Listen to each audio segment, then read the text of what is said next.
Captain's Log, Stardate 60584.4. Starfleet Command just issued revised navigational data for the sector. The recent destruction of the Amargosa star has caused fluctuations to the ambient magnetic field, requiring minor adjustments to the warp engines and navigational systems. Engineering assures me that making these alterations to the ship's systems will have minimal impact on efficiency. More importantly, we recently received a message from Narendra that a runabout called the Susquehanna has gone missing in the Carnia Nebula, deep within the Shackleton Expanse. The Susquehanna was investigating an unusual alien signal that originated from the nebula when all contact was lost. We have been ordered to enter the nebula, find the runabout, and determine the origin and cause of the alien signal. Starfleet has also advised that Romulan and Ferengi ships have been sighted in the region, so we should exercise caution since they likely detected the alien signal as well. We've been carefully searching the nebula for several hours, but finding the missing runabout has turned out to be an excruciating process. Sensors are extremely limited due to the effect of the nebula, making the odds of finding the runabout slim. We have, however, located the source of the alien signal, a small dusty planet called Seku 6. We've set course for the Seku system in hopes of finding the missing runabout.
Hello, everybody! Don't worry, you can see through me completely. It's fine. What's going on?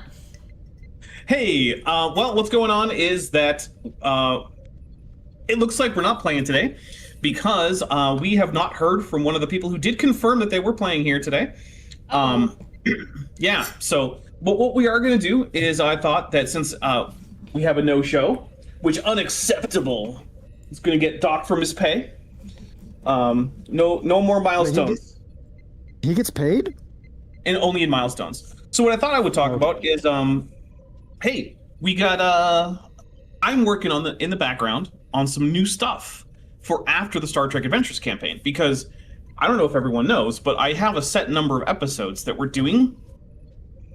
And like, once we're done with them, that's the campaign. We did it. We told the story.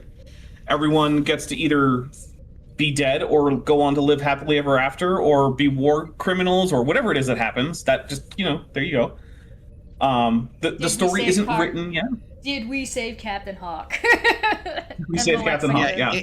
Is Shelby alive, yes or no? Well, that's something we have to find out through gameplay.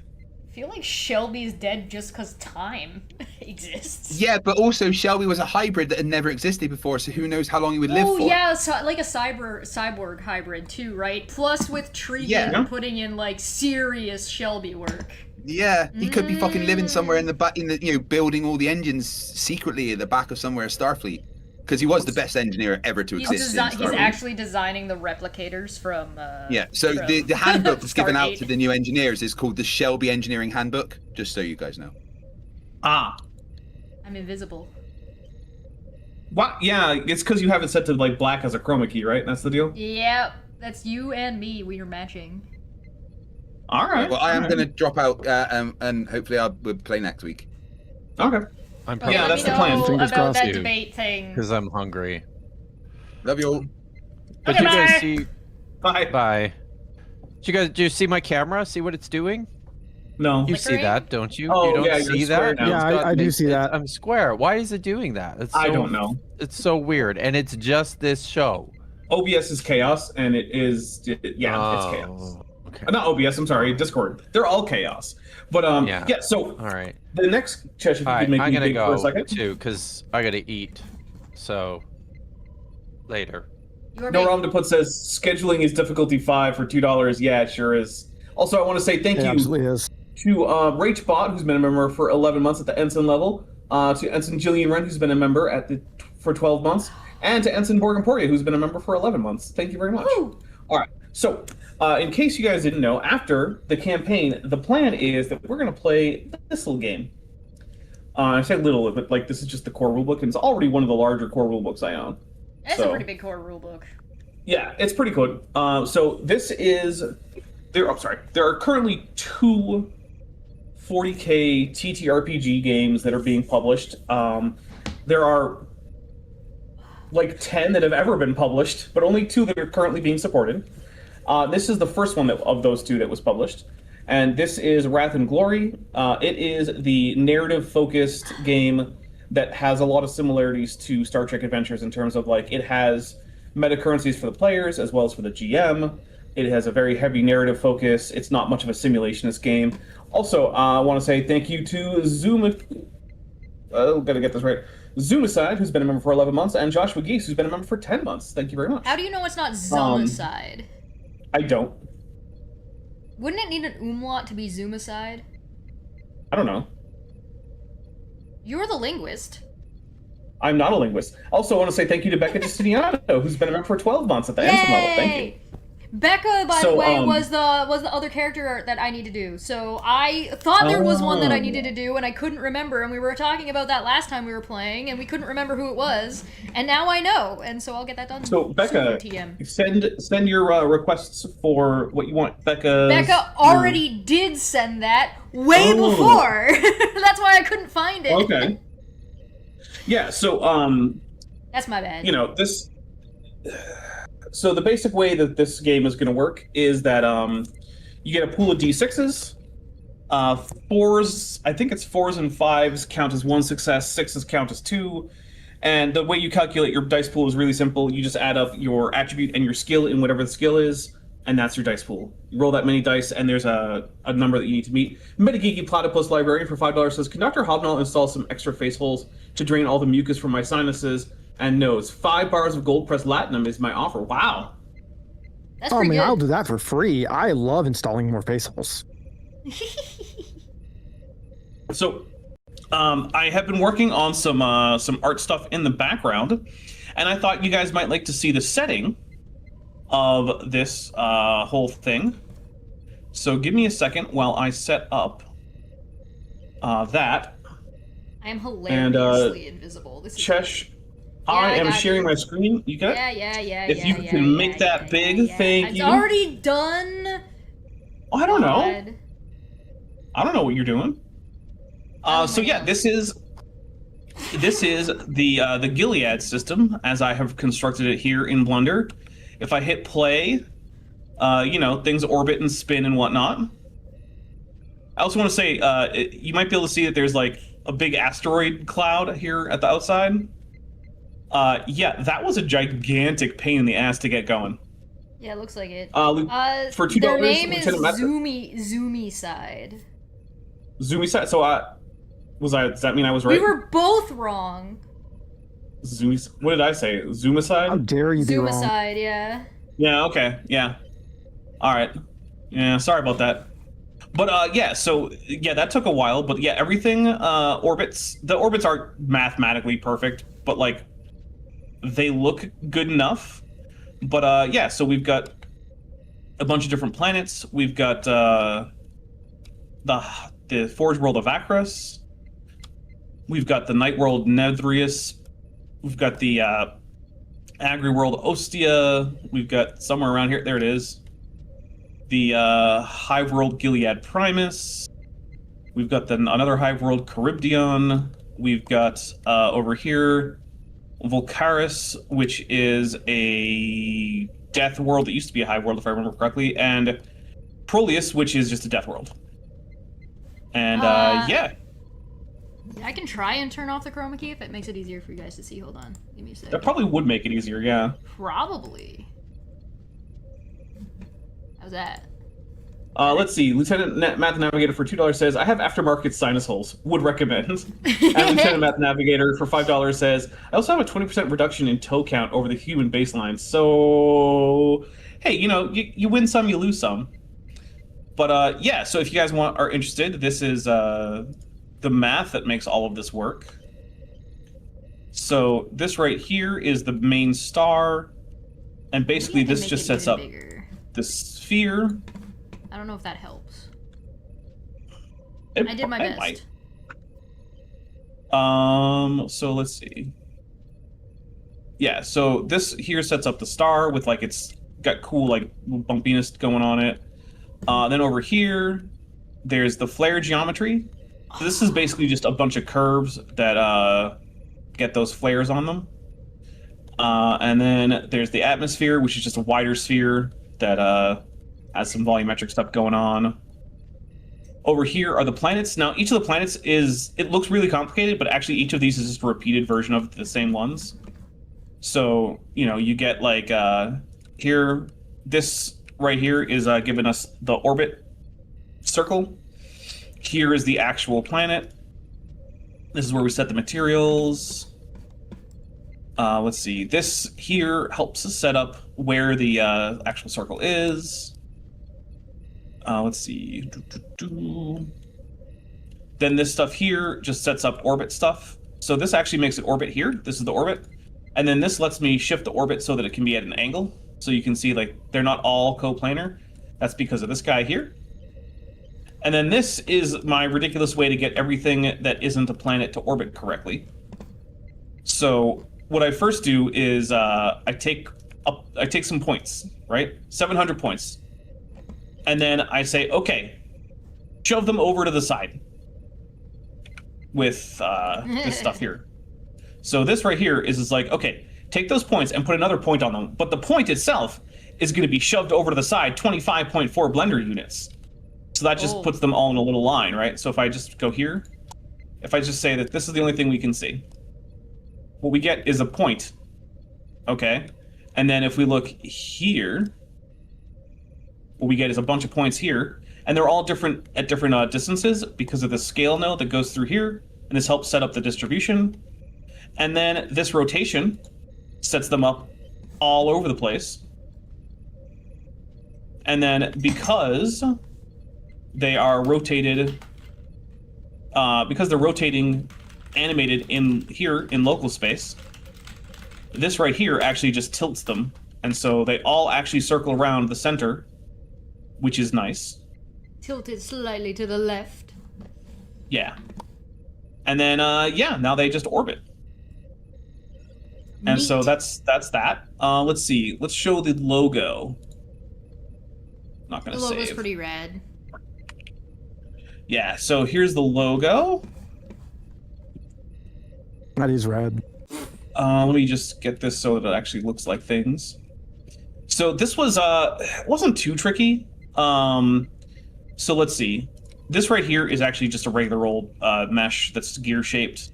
I used the extra objects add-on for Blender to just add us gear, and I modified it a little bit to make it look exactly how I wanted. I already had a curve-based Aquila handy. And so what I did was I evened out the geometry on it because it wasn't very even. And then I used I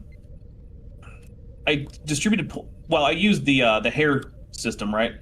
The built-in hair system to distribute some points, or the particle system, I should say, to distribute particles, right? And then there's a modifier that lets you divide up a mesh by particle proximity, which basically gives you these Voronoi type cracks. So then I divided up this mesh that way. And then I used some geometry nodes to smooth out the lines, so that's why they're not just perfectly straight lines that are super jagged. And then I basically said, okay, make that now the actual geometry on this. And then I just solidified it. And then what I did was I had another copy of the original eagle, and I just slightly shrank it down by shrinking it along its normals, which is why you can see some of these normals are off. And so what that does is it gives me this guy, which I can show as being under the cracks here. So that's how I got that effect going. This stuff here, this text, is actually geometry nodes based. So it's a pretty simple setup. We've got string to curve nodes giving us our text. I don't know why it's black there, whatever. Yeah, we've got string to curve nodes doing that. And then it's just manipulated like regular old geometry. Dapper puts in so much work. Yeah. Is Everybody this too much work? Thank you, Dapper. I didn't say too much. I don't think it's that. I said so Okay. much. Oh, okay. Dapper You're does welcome. blender sorcery. I mean, it's really not that crazy and complicated. Oh, you know. I mean, so like, let's see. We've got these are some basic stuff like curve to mesh to get like the little piping around the letters, extruding this. I don't even think these things have a backside. I think they're just hollow. Oh no, I guess they do. Hello. I guess they do have one. Whatever. But yeah, that's my logo for the campaign. Hooray! Yeah.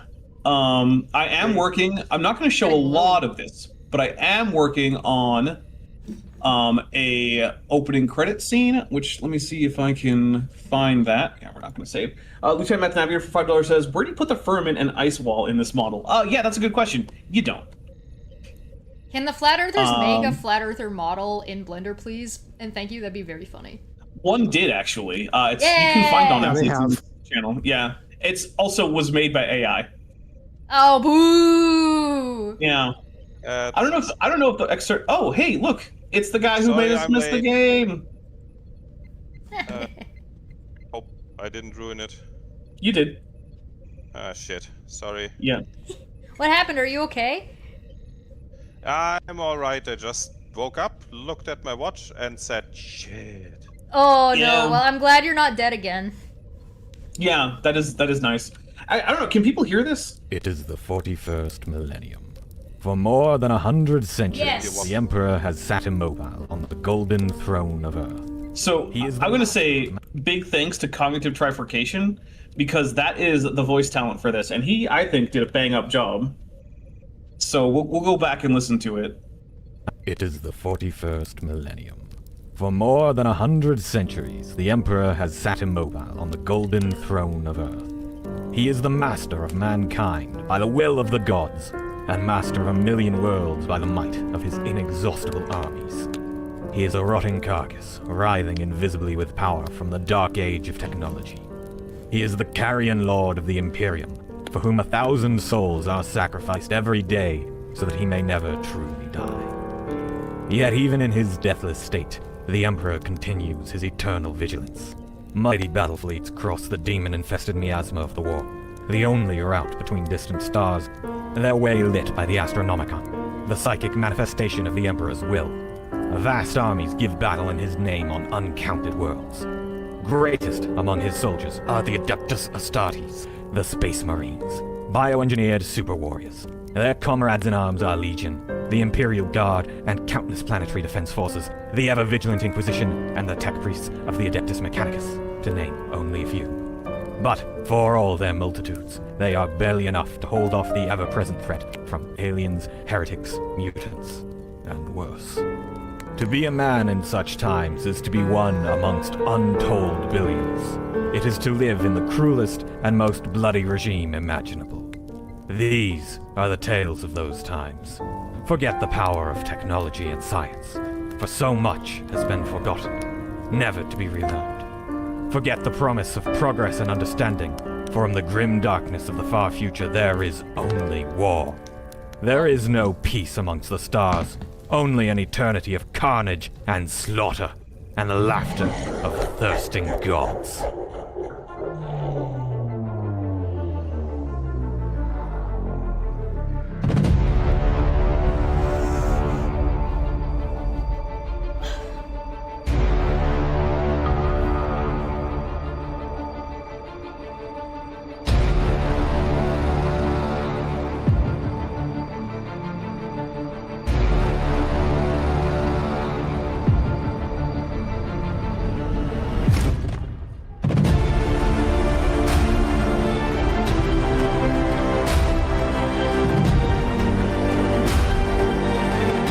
In case it's not obvious, this is a part where I don't have anything, so we'll skip ahead to where I do. That's where the character art's gotta go.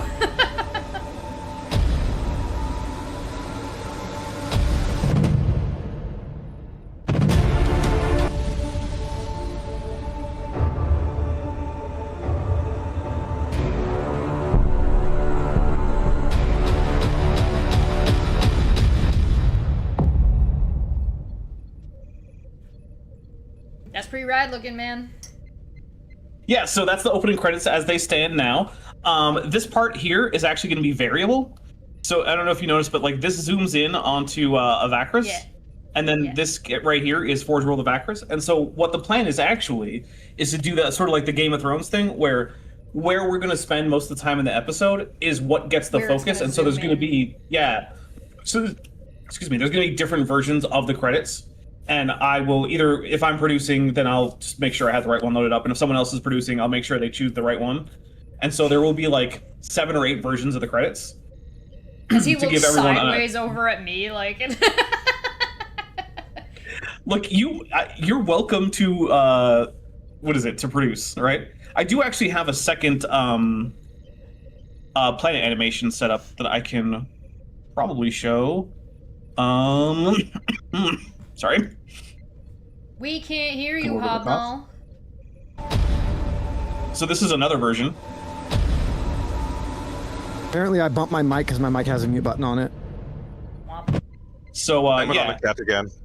this is this is Avacris, a Forge World. It's the one closest to the star, and this is a fairly distant high world that specializes in fishing, called Charybdian.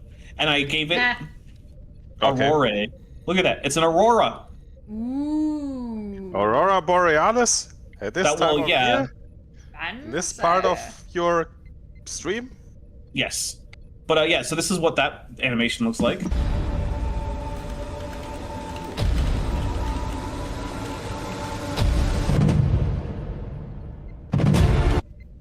So yeah.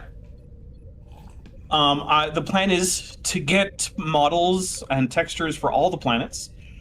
The Charybdian one is actually a fairly basic procedural planet. This one here is actually, I used Gaia, which is a terrain generation software program. And also, you might recognize this planet from the trailer for the episode that we were going to play today, because the Seku 6 model that I used in the trailer is just a slightly modified version of this Avacris model. I changed the atmosphere. One of the best things about art is cheating and cheating off of your own work. I used to. Yep. I had three. Count them, 3 in high school. I had 3 university level media, English and media courses. I had studies in literature, Nice. I had media studies, and I had regular grade 12 English. I wrote more than once. I wrote one thing and submitted it to all 3 of them.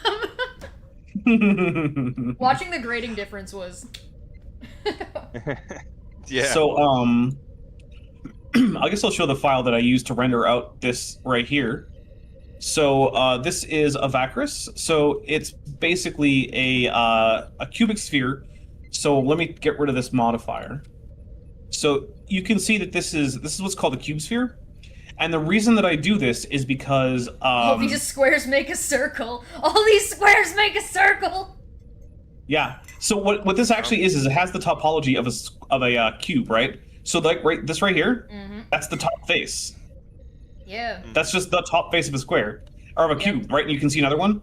Now Yeah. the reason I do that is because cubes come built in with the option to use cube maps, right? So if I go to the shader here and I switch to the surface, one thing you can see is that this is the landscape thing that I'm using, and I get to use this box mapping. And box mapping lets it actually just map seamlessly, and I've got this blend thing, which means that I can get rid of the seams by just blending them together. And because this doesn't have any like water features, blending actually works really well for it. So I can just use one reasonably high definition texture, and it gets pasted over 6 times. But because you're never really seeing all that much of it, and the orientation is different, it's hard to tell. Like this little crater here, it's the same as this, but I just pointed that out. You're not going to notice otherwise. Yeah, especially when it's like down and on an angle and moving. Like you're not. Yeah. How closely are you paying attention to these? Don't I also have it so this. This lamp, which is my sun lamp, always points at the planet. I just set an object constraint. But then what I also did was I set this empty here to also have an object constraint to point at the sun. And the reason I do that is because that is actually what's controlling this like city light thing going on here. So the way that works is the city lights here, they're actually controlled by some gradient textures, but the gradient textures are actually controlled by the object coordinates of this, so that they're always around that like terminator line. And then there's a geometry node set up here that just adds in the atmosphere. So this right here, this UV sphere, that's what carries the atmosphere. So if I turn this back on, you can see the atmosphere is actually applied to a second sphere. And that's what gets that. And then all this other stuff here, this sets up the ring system. So the way I have that working is basically I added in, I don't even remember exactly what I did. How does this work anyway? How does this work? The joys of programming. Yeah, I made the thing. How's it work? I have no clue. Yeah, so if I remember correctly, this right here, this takes mesh circles, and it just puts a bunch of mesh circles in here so that I can actually get the, it's really hard to see, but you can... A rim lighting goal. Yeah, so you can see that I have like different sets of rings where they're in like different locations. Yeah. That helps get all that there. This right here is actually the mesh circle where I distribute everything. If I were to turn this up... in the chat, does Blender nodes not have comments? Oh no, I just am bad at comments, so I could do this. You're like me in layering, like naming my layers. Like, no, you can't make me. So like, I should do this. I need to write comments if I know what it does, right? Right. I should do stuff like this where I'm like, okay, like main disk, you know, and then grab stuff like this right Why here. do you have to make this impressive stuff look so easy? I don't understand the question. This doesn't look easy. So, like Chesh said, like I'm actually very meticulous about naming my layers, and I have a system for it. But if I need a layer that doesn't like fit in my pre-done system, I have no clue what to do with it. So I'm like, yeah. So I've got like here's inks, here's flats, here's life lights, here's my shade, my light, here's what this extra effects layer I don't usually use. What the hell do I call this? Okay, layer 07. That sounds right.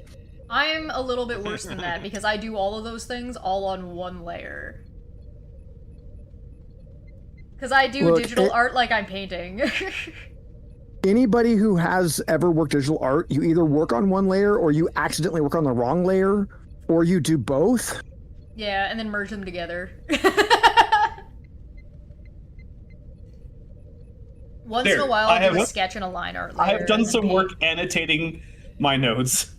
You can also, What a hero. change. You can also change the labels on individual nodes. So like, Yeah. if I went like here, I mean like, all right. So this is the atmosphere. Sphere. Atmosphere? Atmosplane? Hello. There we go. We fixed it. Blender. Yeah, unfortunately the game didn't happen. Because someone... Dapper and I today were talking about how I'm back on a floor again, and he was just like, wasn't that back in like 2019? And I'm like, I'm glad to know that nothing I've ever done has ever changed, and everybody's response to me is still, who the hell is that and why is she on a floor? At so least yeah, I'm bed this time. Do your parents know you're still up and on the internet? Shh. let's see. I'll grab this guy. So this is what I use to generate the the Forge World of Acris like symbol. Oh, double Illuminati. Yeah. So this is is mostly the double Illuminati. So let's see. This is mostly just some basic shapes. So like Have you I use seen the Adeptus Mechanicus? If there are some double Illuminati, they are in the Adeptus Mechanicus. So like yeah, we've got the A and the Omega are just strings that I shifted to curves. The triangle thing that makes like the alchemy symbols, those are just some circles set to like 3. Yeah, you see here? Whoa. Set down to 3 is a triangle, yeah. And then like that's just a curved line, and I just manually place them in here. And then the other thing is this right here. This is actually just a regular old text object that's set to go around the curve.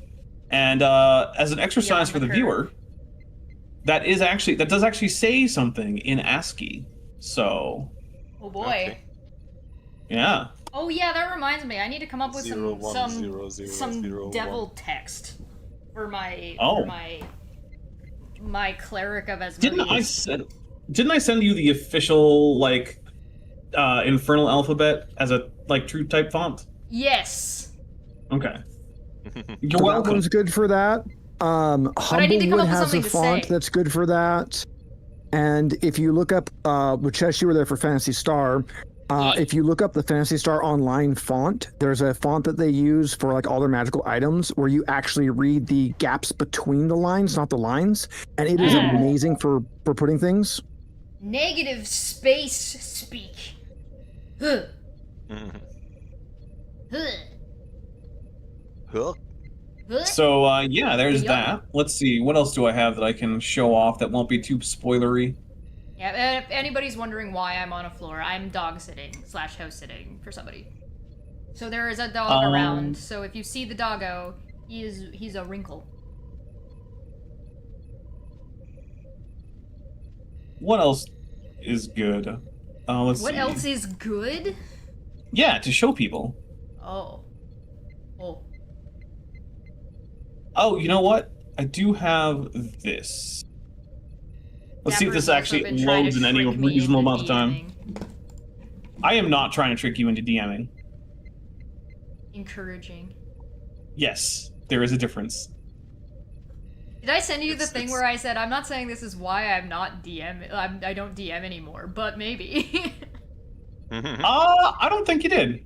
Oh, I'll send it to you. It's a guy who's like, I have made this entire maze that is filled up with hallways and only doors. The first door is trapped and locked. None of the other doors are trapped or locked.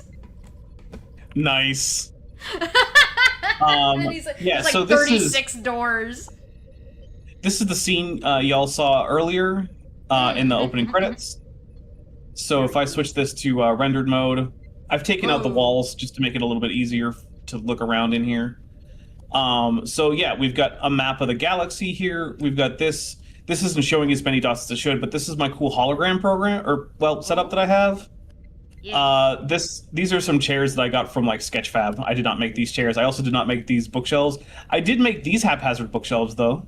Oh. Yeah. And these ones are fun because I can do this. Oh, it's a much bigger bookshelf. It just keeps going. Are Yeah, each of them so- like that? Yeah, each one is its own little object that can Okay. do that. That's cool. Yeah. Also, these little book stacks here are also the same thing, but without the like the outer container. Yeah. Oh, hey, look, it froze because Blender. Thanks, Blender. Because computers are made of evil. Chesh, in the Kongzi crew chat, I put 2 screenshots. One, you'll see the nameplates above each of the shops. That's the positive version of the font. And then on the sword beneath it is the negative version of the font. I could not find a better screenshot of it because it's a game from the Dreamcast. Yeah. So look, this is actually not that complicated of a node setup, right? You know. This is pretty simple. Hello. This, however, Hi. Hello. can be a little. Oh wait, no, I'm looking at the wrong one. This is the actual node setup, which is still not that bad. This is the one for the hologram. So what this basically does is it takes an object that you put into it, so you can decide which object it is by using this target here. And then I'll just isolate it so this is all you can see. What it does is let's put this to 0.02. So what it does is it takes a sphere of dots and then it projects them on the negative normal direction or anti-normal direction until they hit the object, and then that's just where they are. And I will increase the number of dots here. And so what it does is basically it creates a hologram of whatever it is. Now I'm going to hit this dot preview one more time, and it might crash Blender. So here we go. Oh, it didn't. Oh, wait. Yeah. So this is actually a Mechanicus cruiser, like in Battleship or Battlefield Gothic.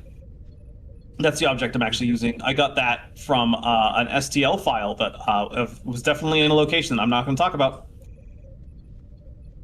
Nor am I going to credit the original artist because, you know, reasons.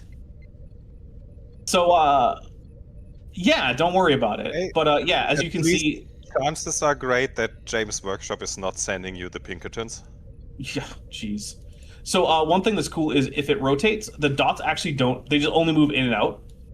So you can see like the object rotates, but the dots actually only move in and out. So that's fun. And that was just me like trying to figure out what's a cool way to make a hologram that I've never seen before.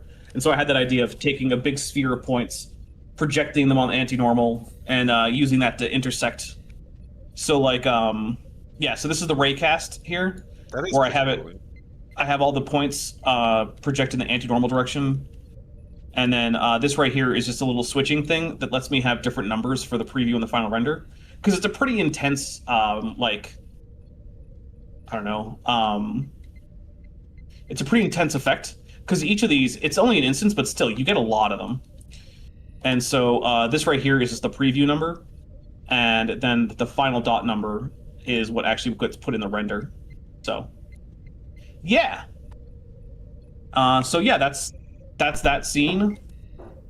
This Can you is hear that thumping noise? no. Oh, okay, it's the dog's tail hitting the door. Oh, this is a plasma generator that I made for the tech temple. I think you might be able to see me make it on the channel, but it uses. There's a bunch of stuff here. I used a lot of references from like, I think the old Void Shield generator terrain piece from Games Workshop was a reference. I used actual plasma weapons as a reference. I looked at some other like Mechanicus bits here. And so basically the hologram and this are here because this room feels very medieval. Yeah. But what gives it that 40K vibe is mixing like the medieval vibe with the hypertech. the sort of like the hyper advanced tech thing. It's almost like So- instead of doing steampunk, it's like hyper magic tech. It's like almost like hex tech from League of Legends. So it's like hex tech mixed with Yeah. like old timey castles. Oh, this is fun. So this is my Cicatrix Maledictum. That's what the actual no tree was. So So instead of steam, it's magic. so basically this is set up where I have the actual object here is, if I go back to solid view, it's actually a curve, right? And so it's this curve that I drew. And so what this thing does is first it solidifies the curve, right? Then it takes that and it trims that down. So we've got a trim curve somewhere in here. Where's my trim curve node? There it is. This guy right here. So you can see where this has animation values on it. So as it goes, that number gets bigger, and this goes through. But the wiggle doesn't come from the trim. The trim just tells it where to go. After I solidify it, then this right here, this 4D noise texture, which is driven off of the scene time, actually creates the noise here. And then I turn that into a volume, because if I just put it here, you can see like it intersects with itself and it looks all weird and gross. And I didn't want that. So what I do is I create it as a volume, which you can't really see, but then the volume gets turned back into a mesh. And then I use a volumetric shader, so it doesn't matter that these are all not smooth. And that's what creates the Great Rift in the animation. And this map is actually one that I made based on. So this actual swirl here is based on a NASA image that I just grabbed from the NASA website, and I threw it in onto my map here as a negative. The parchment is actually, I made that with, so I was referencing actual parchment from like a Google image search, but it's actually made in Blender. So this is all various noise textures from Blender. Then I dropped that into GIMP wait. Yeah, I dropped it into GIMP. What did I actually do in GIMP, though? I don't remember. What is it you say you did? I remember what I did. That's how I got the galaxy map on there. So I made the parchment in Blender, then I dropped that into GIMP to add this galaxy map on here. Because I inverted the color, and then I used one of like the color mix modes that isn't easily available in Blender. Then I went back to Blender to create get out of here, roof. I went back to Blender and I created these little star motifs here.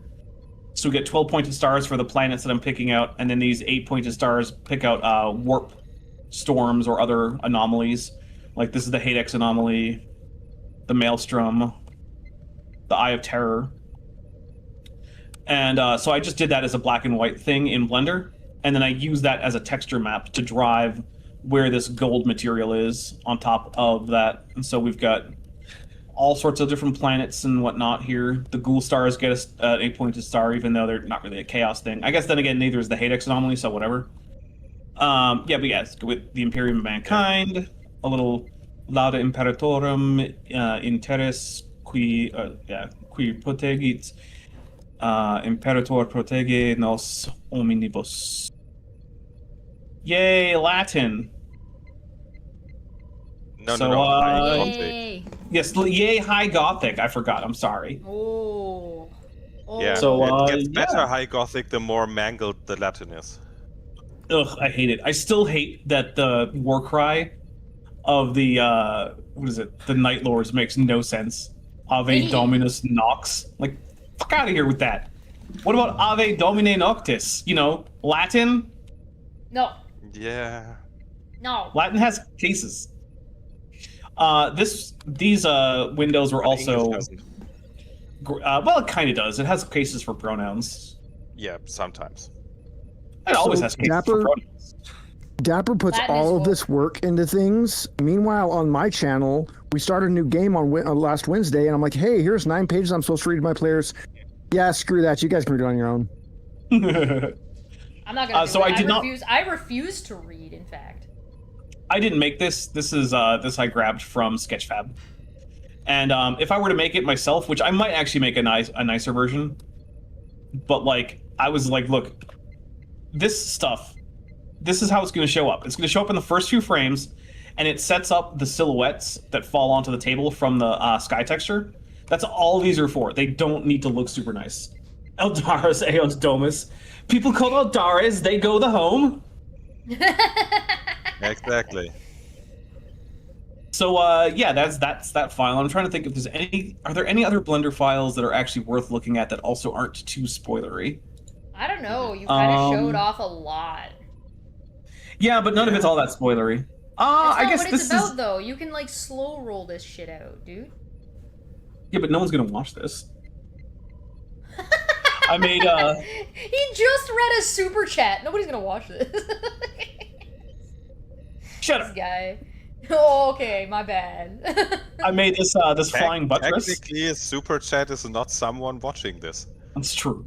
Okay. But yeah, so we've got this this cool flying buttress I made. That was fun. Very Inquisition-y. Is it? Is it? Has a lot of eyes on it. Yeah, but is that the Oh. Inquisitorial eye? It looks like it. Well, that's because you don't know what the Adeptus Ministorum symbol looks like, because that's the Adeptus Ministorum symbol. Okay, Oh. maybe. No, it definitely is. I've got this cool like scale pattern on the roof tiles here. That was fun. Yep, and this text, this is cool. This says stuff. I like sometimes when you're moving it around, it kind of looks like it's RuneScape. Yeah, well, that's because I have it set to rendered mode, and rendered is I didn't ask for an explanation. fair. So yeah, we've got like, let's see.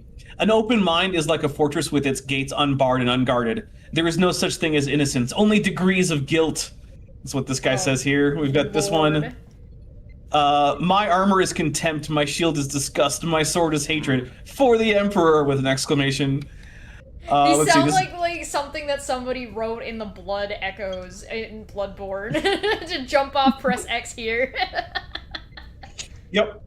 Let's see. When the people forget their duty, they are no longer human and become something less than beasts. They have no place in the bosom of humanity, nor in the heart of the Emperor. Let them die and be forgotten.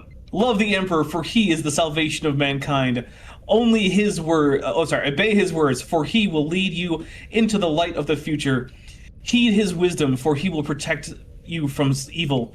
Whisper his prayers with devotion, for they will save your soul. Honor his servants, for they speak in his voice. Tremble before his majesty, for we all walk in his immortal shadow. Who is it that you said did the talk, like the over speak for the intro, the voiceover? Cognitive trifurcation. Get Cognitive to read out some of those, and we can they can just Right. get popped in once in a while, right? You could get on That- My yeah. Unfinished Journey too. My Unfinished Journey's got a great voice for that as well. So like you can have a couple going. This is actually mostly just straight up the Bible. Happy are those who do not follow the counsel of the wicked, nor go the way of the sinners, nor sit in company with the heretics, which is not part from the Bible. That word right there, heretics. They are like a tree planted near. They are like a tree planted near streams of water that yields fruit in seasons, but not the wicked. They are like dust driven by the wind. Their mouths are full of oaths, violence, and lies. Discord and evil are their tongues. Away from me, all who do evil. I will praise you, O Emperor, with all my heart. I will declare all your wondrous deeds. You rebuked the heretic. You destroyed the mutant. Their name you blotted out for all time. Yeah, that's just a psalm, except like whenever it's like God, it's like nope, it's the Throw the Emperor. word And whenever it's like heretic in you know the wicked is like no, it's the heretics, the mutants. Oops. But all Dapper, where does it heretics. randomly have scrawls that say the cake is a lie? Well, On the bottom. I don't. Sure. On the underside of the bottom. We can't see So it. yeah, the plan is basically to be able to make like actual like architecture and then array these along it. So something like actually I can probably make that work. Give me a second. He's just gonna do it right now. Yeah, but I'm not going to save it. We'll do it live. Oh, okay. So you're gonna do it twice. So like if I'll just do it in geometry nodes. It'll be pretty fast. So if I do like a curved line. Off he goes, guys. Yeah. This Yeah, is why this is Dapper pretty does easy. so much. Because he's just like, no, I'm just gonna do this right this second. So if I make like a 40-meter line, right? Uh-huh. No, it's going to have to be a lot bigger than that. Okay, we'll make a 400-meter line. Oh, I forget how big this thing is. I made it like life size, and that's really big. All right, so then if I hide this here, but I toss it in here, and I say, okay, instances on point. Oop, no, that's geometry instances. Instances on points. There we go. And I just say, hey, instance this whole thing, and then I say resample the curve sample. There we go. Now I have it arrayed, and I can just have that be like, you know, part of a architecture. Oh, yeah. See, it's really not that hard. It's Blender seems four like it's really nodes. good for building like backgrounds and stuff. Well, Oh yeah. I'd say it's like a lot of skills. As long as you're knowing what you're doing, it's very easy. When you don't know what to do, it's very hard. And I don't this know right here, anything. this little guy that you can see on here, Therefore, that's I'm actually hard. that's just a curve that sets up the profile of these arches. So see how all these arches have like a profile? It's based on that object. And that object wouldn't even actually show up in renders because it has absolutely no volume. It's just a curve that has like 0 thickness. So yeah. Keep in I mind don't care if also, it's- if you're doing, like, if you're somebody with a 3D printer, you can make this stuff in Blender and then 3D print it out. Oh yeah, I've already done that. So, you know. Dapper, is any of their Blender stuff models available on your Patreon? Yes, there are a few Blender models there. There's actually, if you can make me big. So I've got files for these dice that I made. So these are Star Trek Adventures First Edition Challenge dice. I've also got a file. I think that same file also has a tokens for threat and momentum. So you, and as well as a little holder with like, it's got like a trapezoidal base, and then it's got 2 rods that come up so that you can slot the tokens on to keep track of threat and momentum. That's cool. I've got it's not in a model, but I have some stuff that's like materials that you can just grab that are procedural materials if you want to use those. I also have a compositor node set up that will simulate film reasonably well. So like if you want your renders to look like they were actually shot on film. So it simulates chromatic aberration, barrel distortion, halation, and lens flare, and it does not a great job, but an okay-ish job at simulating a little bit of film grain. But really, what you should probably do now that Blender 5.0 is out is if you get Blender 5.0, it has a built-in film grain node. I would set the jitter, which is what's roughly simulating that, to 0, and then toss in a film grain node before my film emulation node if you get that from my Patreon. Hey, Lomao, there you go. Yep.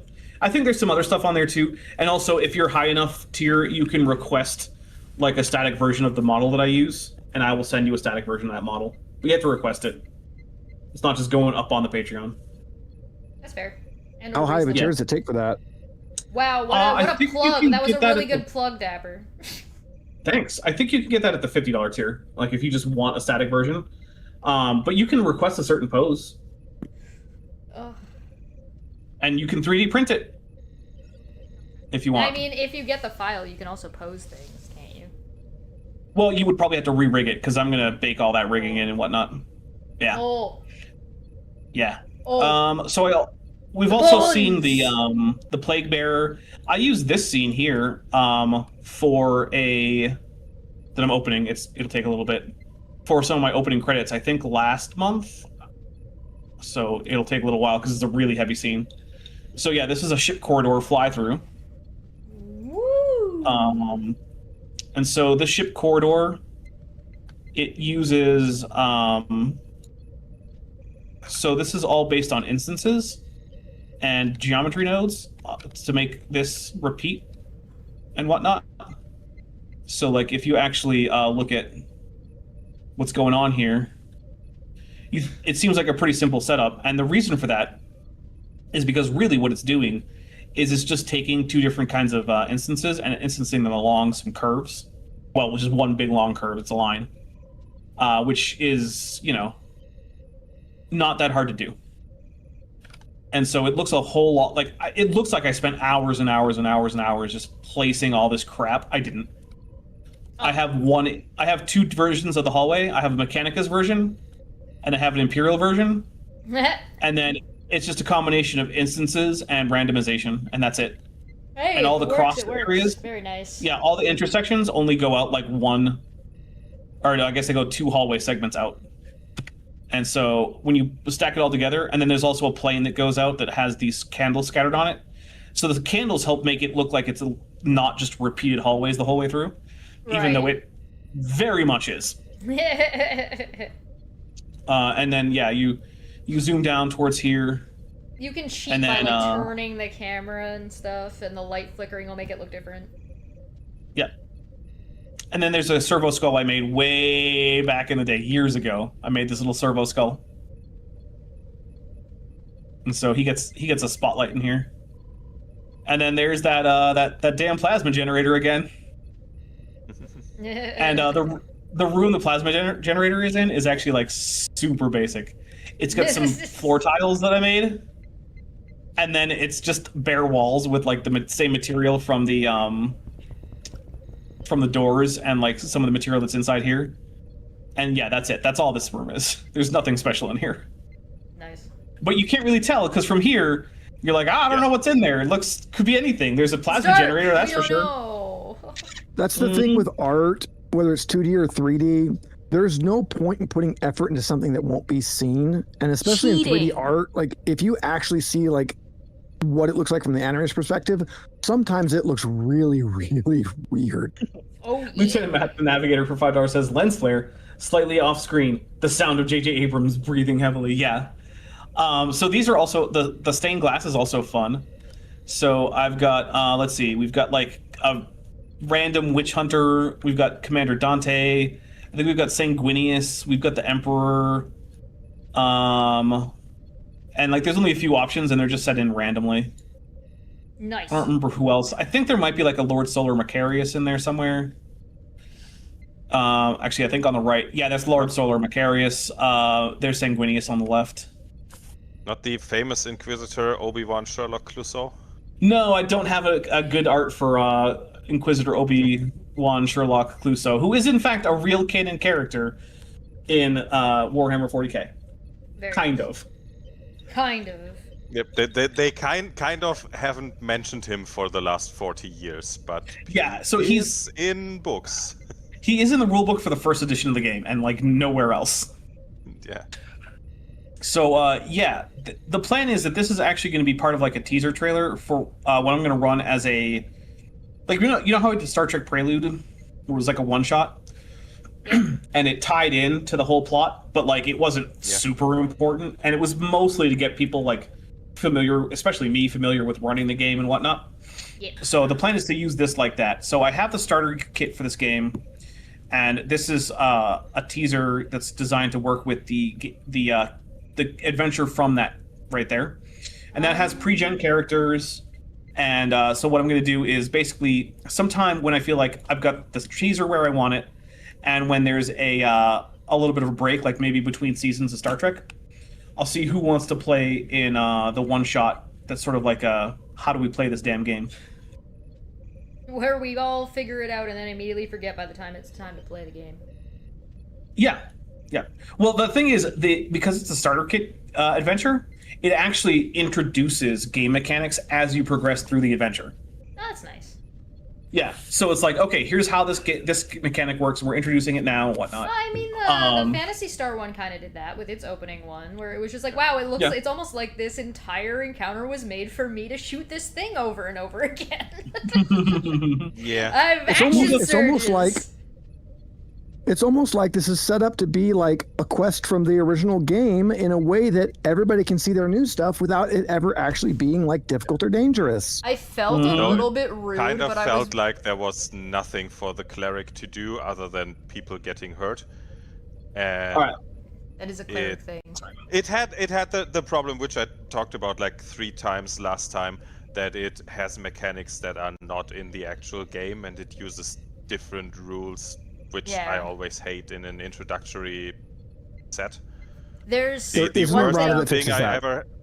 worst thing I ever had was a free RPG day set for Shadowrun 5th edition, where instead of 8 attributes, all characters only had 6, and instead of I think about 20 skills, all characters only had 10, because they put things and merge them together, which means if you use one of the starting set characters or character sheets or anything, you cannot use them in the real game, and that's not great. Stupid. Yeah. All right.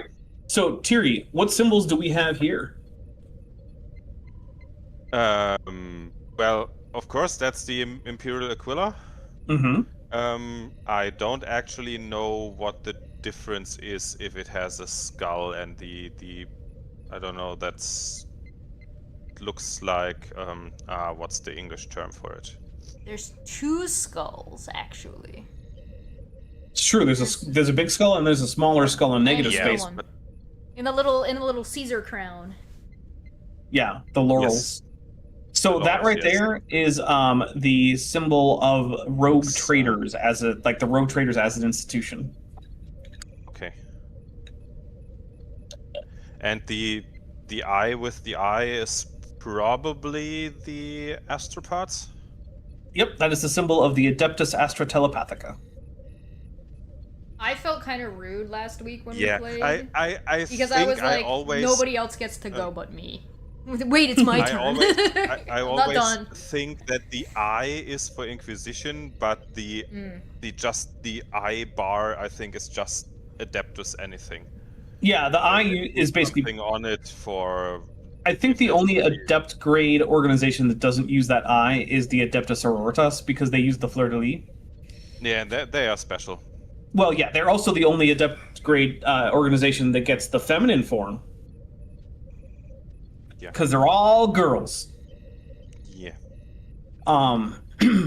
Yeah, so like the Inquisition it's got the eye and then it has 3 crossbars. 2 on the top, the crossbar on the top and bottom are like shorter, and then the one in the middle is longer. The Adeptus Ministorum has a starburst with a skull in it. Let's see. I actually do have I have something that's like, symbols. I don't know how many I have in it, though. Oh, I made a cool scarab. Well, let's just look at that. I made a scarab. Who doesn't like scarabs? Scarabs are cool. That's my take on a Necron scarab. It moves. Because, fuck it, why not? That's ridiculous, and I love it. And look, he can look at you. Ah! Yeah, so that's my little Necron scarab. I just mostly made it for fun. I was like, I wonder if I can make a little scarab dude.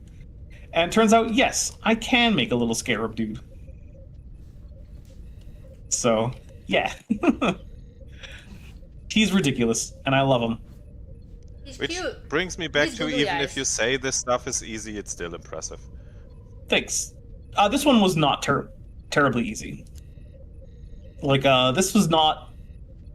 Like, that topology looks good, but that's because it took a lot of work to get to that point. And actually, it doesn't look all that good. Like, that's just trash topology right there. Lieutenant Matt, the Navigator, for $2 says, no one expects the Emperor's Inquisition, too. Yeah, they don't. But you should. And also, like, this mouthpiece, also reused from this butt piece. Yeah. Said butt. Yep. And this right here, this is just like a simple shape arrayed along a curve in geometry nodes. Yeah, and Chesh, if I have you in as a player, I kind of expect you to, be a Chesh. So that was, perfectly fine. I'm not sorry. And I'd do it again. Oh, I know you're not. Well, and you will do it again whenever I bring you on another game, because I got to have you on another game. Yeah. So I'm trying to think. I think we're I'm fun. basically done with stuff that I already have set up. Now Dapper needs to use that little scarab and recreate the scene of the wildebeest from the Lion King coming over the... I mean, the scarabs are only about the size of a fist. Yeah, make it tiny. Okay. Let's see. Oh, I've got these Mechanicus. I think in modern Necron lore there are actually nano scarabs that are just as small as dust, but they are weird. Like all nano things. See, look, I reincorporated that Avacra symbol. I've got my own icon Mechanicus here. That's that little guy. I've got some Latin going. Yeah, he says. Ave de mechanicae dominus omnium creatura, what is it? Creaturarum est.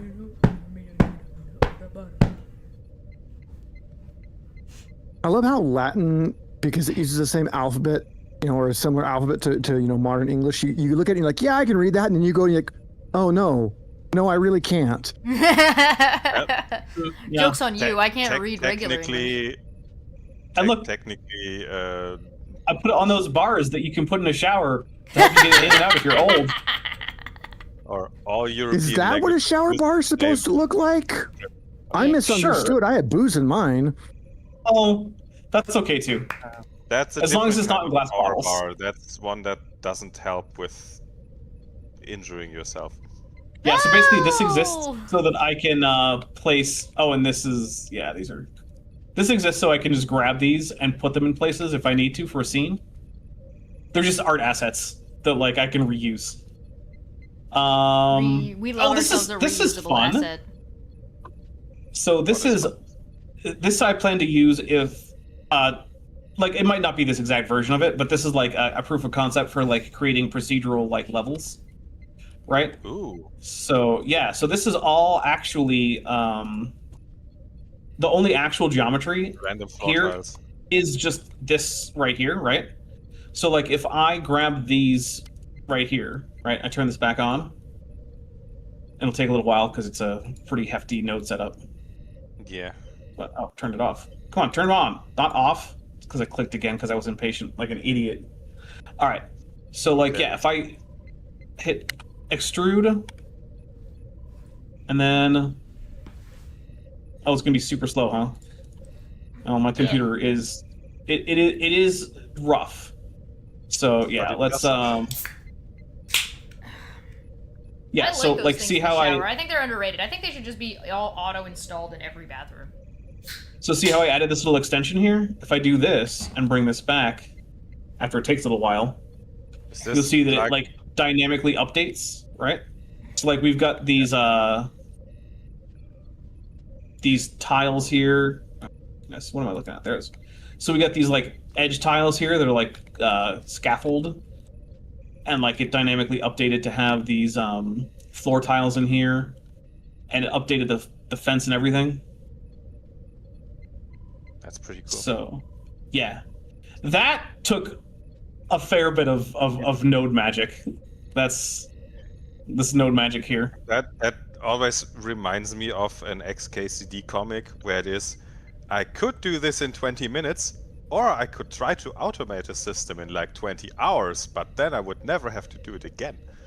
Normandy Foxtrot says we should do a stream and show all these guys official Mechanicus models, and I want to see Chesh respond to Sniper Boy. Oh, there's some weird stuff in the Mechanicus. Yeah, the long. I like the idea of, like, converting it with, like, just gigantic dowels, so it's even longer. Yeah. That's funny. But yeah, so, you know, we've got a few different tile instances. Some that are cracked, some that are just squares, some that are intact. Some that have cogs, some that have Aquilas, you know. Some that are just scaffolds. I based these scaffoldings off of terrain that I saw in 40K video games. Mostly, Battle Sector and Space Marine 2. I feel like there should be an XCOM with but 40K. It's called Battle Sector. It's pretty good. Okay. Yeah. And you should just get it. Yeah. No. Oh, yeah, and see those holes? Like, if I just... Or Mechanicus and Mechanicus 2 is also pretty XCOM-like. Yeah, that's true. So, like, if I just delete this here, and I turn this back on, you'll see it's created another little cube around this fence. And it's made little scaffold bits here. So, yeah. I'm pretty happy with how this works, actually. Yeah, that's pretty good. I just found a YouTube video I'll have to watch later. Apparently somebody got waveform collapse working in Blender. Okay. You need to send me that.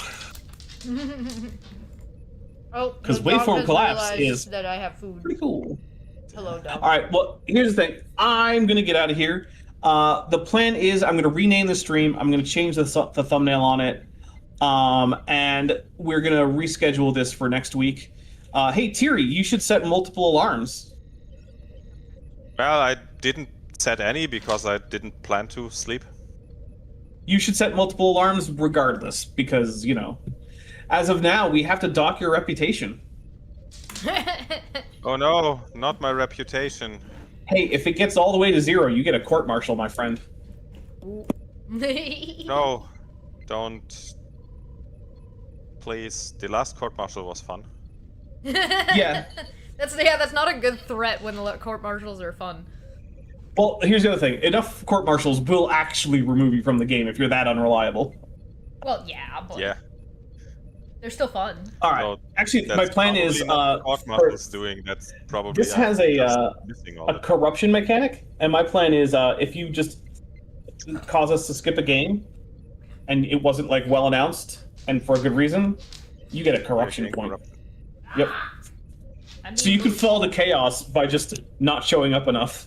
That does sound Hey, fun. what's a chaos ball? Stop rewarding us Exactly. for being unreliable, Dapper. Well, I haven't played this 40k game yet, but in the ones I played, corruption points are actually not really a reward. You No, get they're not. fun stuff to do, but it is pretty bad fun stuff to do. Good. That's the best kind of fun stuff. Yeah, but then eventually you just become an NPC, and your character has effectively died. Wow, that's so much fun. All Hi, right, you so, big suck guys, of a dog. Yes. Aw. I'm gonna get out of here. Thank you, everyone, except Thierry, for ruining it.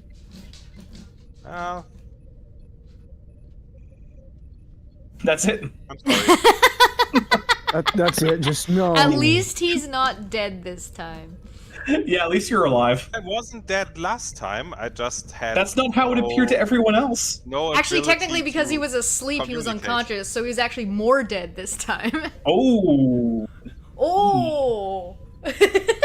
All right. Well, Chesh, feel free to just cut us out of here. You don't need to play the end credits because we're not actually playing the game. Oh. Well, Unless you want to, I don't care. Do whatever you want. You're the one Yeah, producing. do whatever you want. Play the end credits in reverse. oh, can I play the end credits? Can I do that? Wait, hold on. Hold Yeah, on, now I of course you know. Wait a second. I want to For see an if I can. idea. Can I do that? Can I put it at like the end and like, is that I can loop it? Is there an option to like play it in reverse? I wonder. I don't know. All right, bye.